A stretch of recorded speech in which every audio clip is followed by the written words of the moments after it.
September. Backpacks zip. School bells ring. Students crowd into classrooms again. But for some, going back to school brings something darker than tests and homework. Because late at night, when the halls are empty and the lights buzz, schools become something else. The same classrooms that hold laughter by day, hold whispers by night. Tonight, 3 stories. 3 students. 1 high school, 1 college, and 1 lonely bus ride. Different towns. Different years. But all in September, when school began again. And when you hear what they saw, you'll never walk the halls after dark the same way again. Story 1. The Last Locker. I was 16, staying late for detention. Everyone left. The halls grew quiet. As I walked to my locker, I noticed one at the far end slightly open. Locker to 306. I never saw anyone use it. Curious, I nudged it shut. It clicked and then popped open again. Inside, a torn notebook, pages yellowed. Scribbled in pencil, "Don't let them out." I laughed nervously. Then the lights flickered. A slam echoed behind me.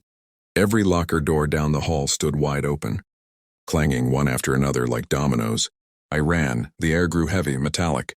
I heard whispers inside the open lockers. My name. I reached the stairs and then froze. Standing at the bottom was a boy. Pale, hair dripping wet. His chest caved where ribs should be. I blinked. Gone. When I turned back, my locker, 306, was open. Inside, the notebook's last page now read, "You looked. Now you're marked. I never stayed late again." Story 2. The dorm room. First semester of college, September. I got stuck in a dorm single.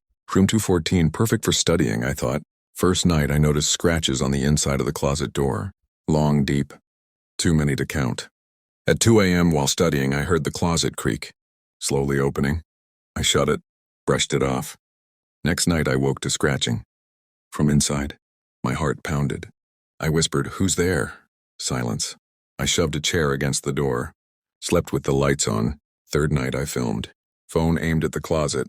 At 3:15 a.m., the door opened on its own, slowly. Something crawled out.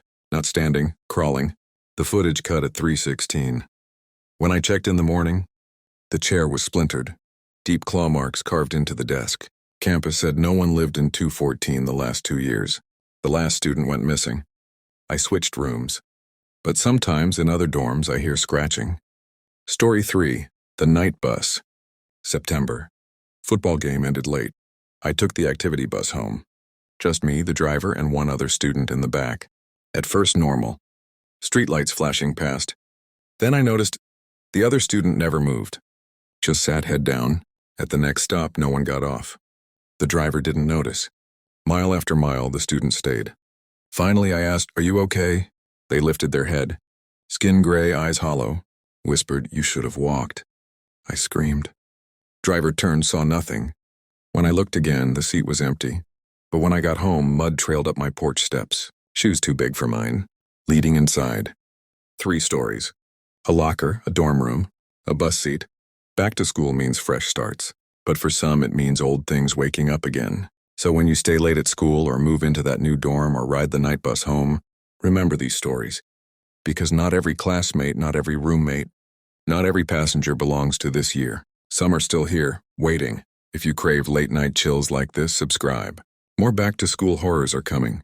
Tell me in the comments, which story made you shiver most?